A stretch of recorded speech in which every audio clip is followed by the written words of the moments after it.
program you are about to see concerns the mysterious deaths and mutilations of animals in the United States and other parts of the world. Due to the graphic nature of some scenes, parental guidance for children is advised.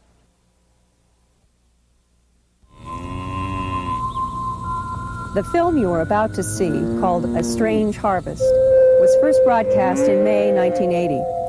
The subject is a mystery which has haunted ranchers and law enforcement for the past decade: the mutilation of animals, especially cattle, throughout the United States and Canada. Since the first broadcast, mutilations have continued, but with little or no media coverage, perhaps because it's easier to accept the usual explanation of predator attack.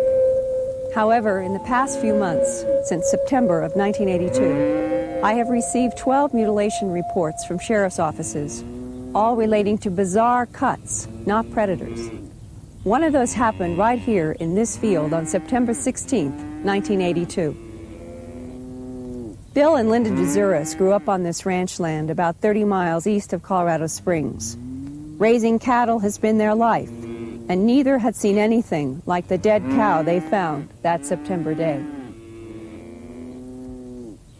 About noon, we went out to check the cows. We had some cows that were about to calve, and everything was okay. And so we went back to the house, had lunch. About, all afternoon, we'd worked out on the truck all afternoon. It was a pretty day, and we hadn't seen or heard anything. When about 5 o'clock, I had to go to Kremlin after a load of hay. So I was in a semi, and the cow was over a little ridge, but I could see off a sweet road the cow laying there dead. I got the pate and I called my wife and told her to go check on it. Half of the udders were gone. You could see into the stomach cavity. The rectum had been partially removed. The eyes were bulging out. I was horrified at the thought of what could do this in broad daylight when we had checked the cows only a few hours before. That cow was the DeZuris' third mutilation. In the fall of 1979, they found 2 of their year-old heifers lying 100 feet apart in a pasture. Both were dead, and their rectums had been cored out. Cause unknown.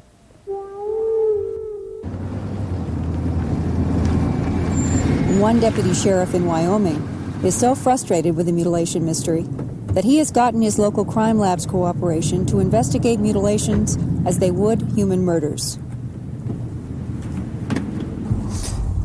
This fall, we had 10 mutilations, 8 in Sweetwater County and 2 in Daggett County. And in 1975, we had 16. From everywhere I go, they tell me that it's predators, which I do not believe. Why do you feel differently? Because I don't feel a predator can do these things. I don't feel a predator can come up and chew a half of a bag off of a cow or the end of the penis off of a bull and not touch any of the rest of the cow. I've been around predators, and they'll go inside the abdominal cavity first and eat the insides, which is easy eating. What would be your own personal feelings about who or what would be doing these mutilations and why? I wished I knew. I don't have any idea who is doing it. We have investigated several things, cults, different things like this, but we haven't come up with any answers to any of our questions as of yet. Treating it like a human murder would give you what kind of different information than you've had in the past? Well, treating it as a human murder, I feel that we can get the crime lab in Cheyenne to help us with our analysis of the animals, of what may cause the death, maybe even if it was some kind of a poison or something that they're using to kill them, or how they are using it to kill them. It will just give us more answers to a lot of the questions that we have on mutilations. 2 of the Wyoming mutilations were like the one in Colorado on the DeZuris Ranch. Half the udder removed, teats cut, and rectums cored out, all without signs of blood. The Wyoming state veterinarian said about one of those cows, quote, "It was dead before it was mutilated with a cutting instrument. The mutilation was not done by an animal." And in a Carpenter, Wyoming case, the veterinarian wrote in his necropsy report, Right front and rear mammary glands missing, left front and rear teats missing, vulvular area missing approximately 5 inches into pelvis, leaving rectum intact. Hole in center of skull, approximately 2 millimeters in diameter, on the surface of the skull and 1 millimeter in diameter on the inside of the skull. No evidence of gunshot. Cause of death? Possible injection of material into brain with unknown object. Lab analysis found nothing. Who or what is killing and mutilating these animals, and why?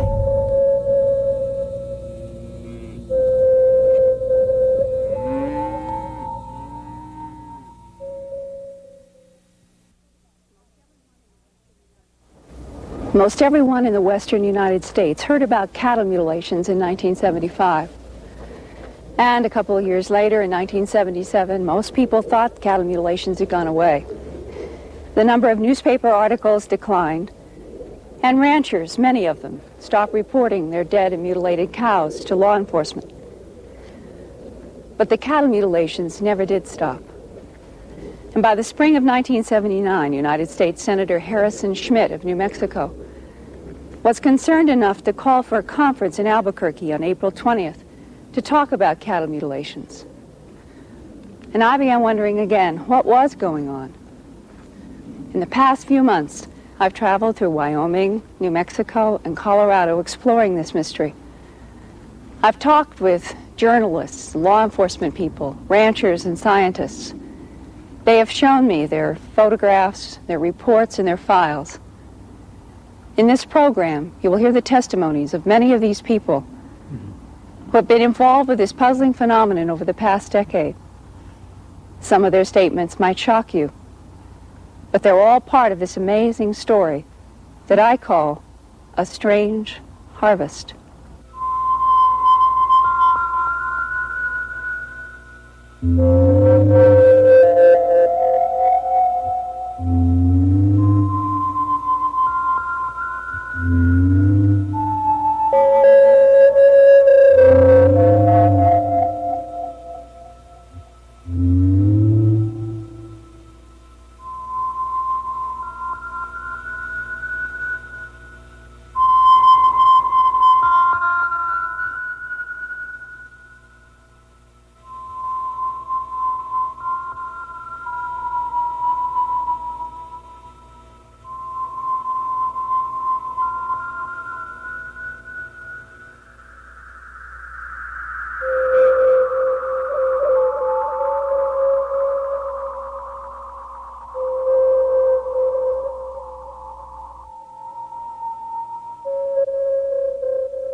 In September 1967, on the King Ranch in the San Luis Valley of Colorado, an Appaloosa mare called Snippy was found dead and stripped of flesh from the neck up.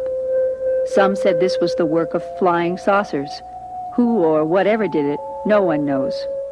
Since that time, and perhaps even earlier in this century, thousands of cattle, horses, and other animals have been cut up in strange ways throughout the United States, Canada, Puerto Rico, Panama, the Canary Islands, and possibly other South American and European countries. Some people call it cattle mutilation.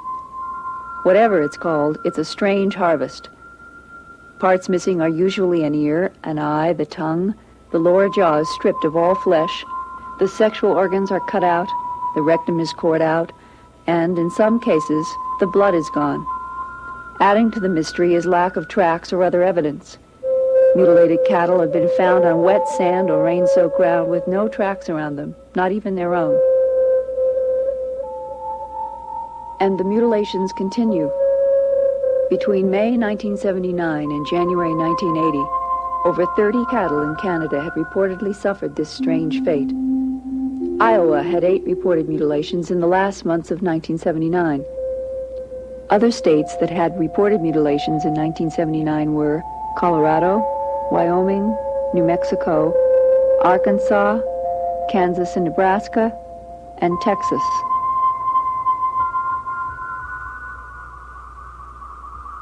Who or what is killing and mutilating these animals?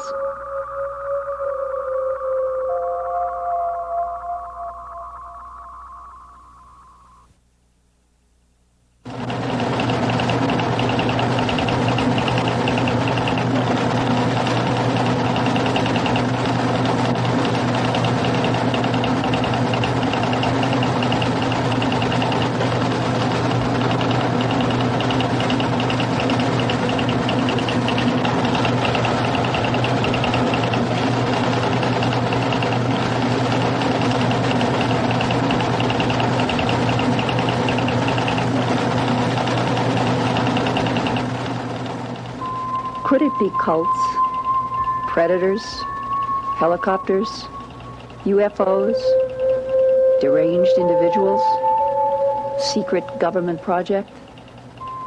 Is any of these the answer? Are all of these part of the answer?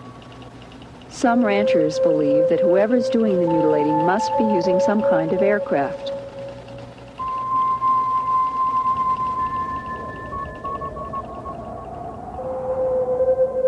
The Greenhorn Mountains in southeastern Colorado rise above the sagebrush cattle grazing lands that stretch for thousands of square miles around Walsenburg.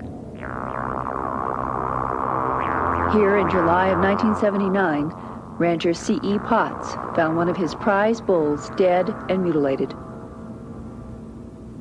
We were passing down this road, and there's a thunderstorm coming up behind us, and we were rushing down, but I smelt this animal as it went by. So we come back to check on it and found it had been mutilated. And we examined it, and its sexual organs was all taken out and everything, and one of its eyes was taken out, and its eyelashes was taken out. What about the idea that it's predators? Well, there wasn't no predators. There's not a predator bothered it since it's been dead, even. Couldn't have been killed by a predator because all the surgical work was done by expert. I really didn't think there's anything to it till it come home to me. Now I know there's bound to have been mutilated, because anybody that can see good could see it was. The strange thing about it is that we have never found any blood on them. Blood? No blood, no. Tracks? The only tracks that we found on the first one were some tripod tracks, and they formed some like a triangle. I didn't know what to think. It was kind of strange because we had never seen anything like that before. Still remains a mystery. In all the states it's happened, it's a mystery. As far as I'm concerned, what I read and hear about it. I got calls this summer from Canada on 2 mutilations. They called me, and the way they described this, it's just typical of our mutilations we had in '75. If it goes into Canada, and there have been reports that they've come up out of Puerto Rico and some other parts of the world, if it goes on to an international scale, do you think that would exclude satanic cults and a military operation in our country? Well, yeah, it'd be inclined to, my way of thinking. And if they're excluded, what is left? Well, I don't know. I don't know that either. The Colorado Bureau of Investigation received 203 reports of suspected mutilations in a 9-month period between April and December of 1975. Colorado State University's diagnostic laboratory received 35 carcasses. Only 19 were in good enough condition to perform lab examinations. Of those 19, 9, or about half, were considered to be cut with a sharp instrument. The rest were generally described as the activity of predators. It's true, cattle in Colorado are going to die each year from hard winters, disease, lightning strikes, predator attacks, and other natural causes. But in northeastern Colorado, another favorite spot for the mutilators, Tex Graves, former sheriff of Logan County, insists the 93 mutilated carcasses he investigated were not natural deaths. The very first one we had was southwest of Sterling. When we first looked at it, it was just unbelievable that you could take an animal and do this too without leaving some kind of track, some kind of evidence behind, such as cigarette butts, matches, handprints, footprints, but there was nothing. The animal looked almost horrible, and it was something that I didn't really want to believe then. And there was, we probably had 5 or 6 others before I really did believe something strange was going on. We had one up north where we believed the animal was paralyzed and was alive when it was being mutilated. An eye and an ear, the tongue, the rectal area was taken out, but the animal dug a hole with its head, but none of the other parts of the body moved, not even the legs.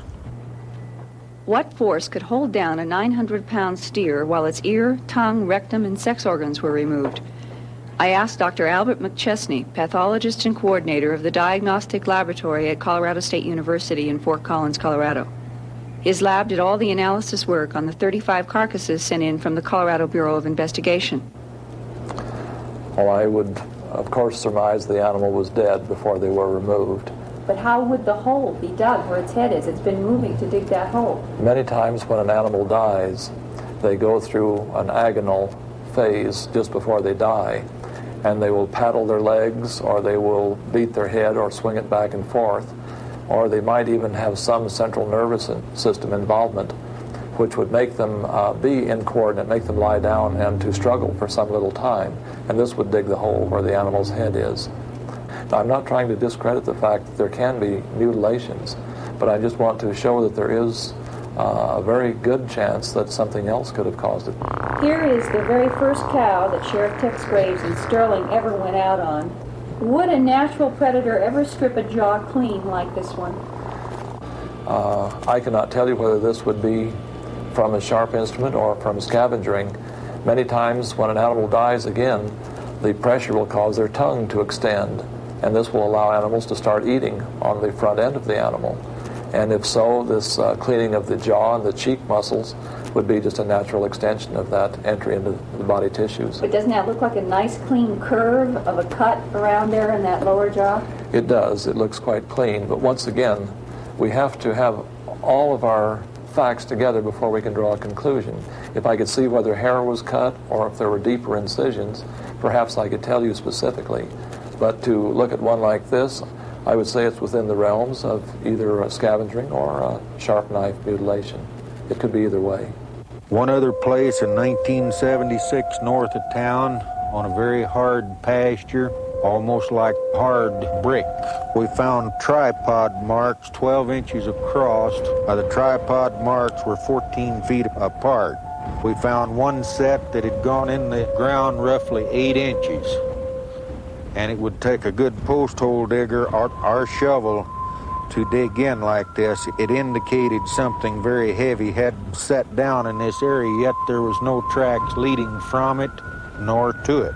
Almost nightly when this was going on, we could pick out a very brilliant, huge, brilliant light in the sky. We had a newsman take pictures of it with a very high-powered lens, but all we got out of this was the movement of it and the light showing very brilliant.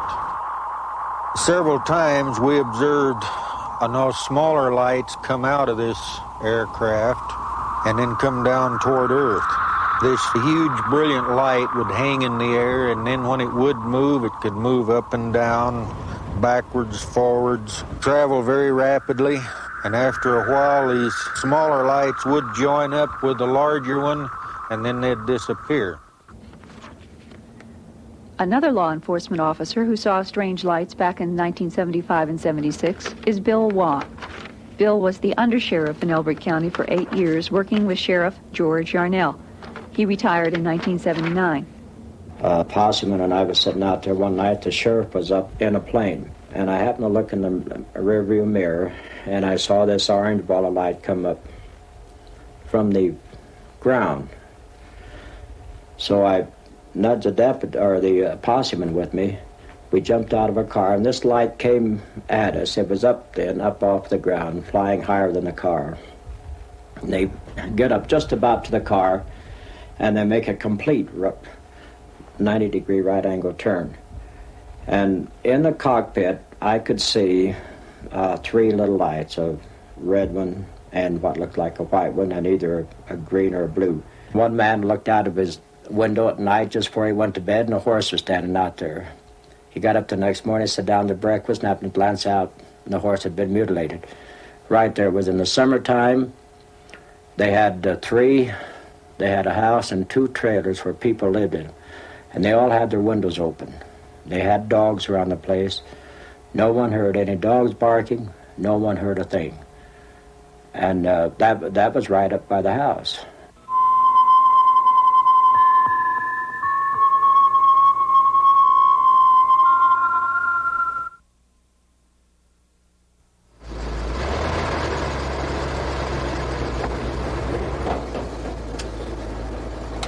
A Colorado man named Drexel Lawson has a livestock removal service. He's been working a 9-county area around Denver and Colorado Springs since 1977, picking up dead livestock. Over a 2-year period, he hauled off about 4,000 dead animals, including several mutilated cattle.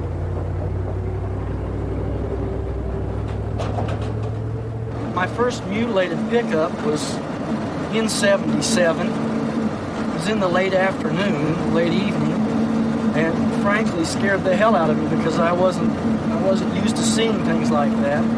The thing that I think has scared me and astounded me so much was when livestock die, they normally will lay and thrash in the grass or in the dirt.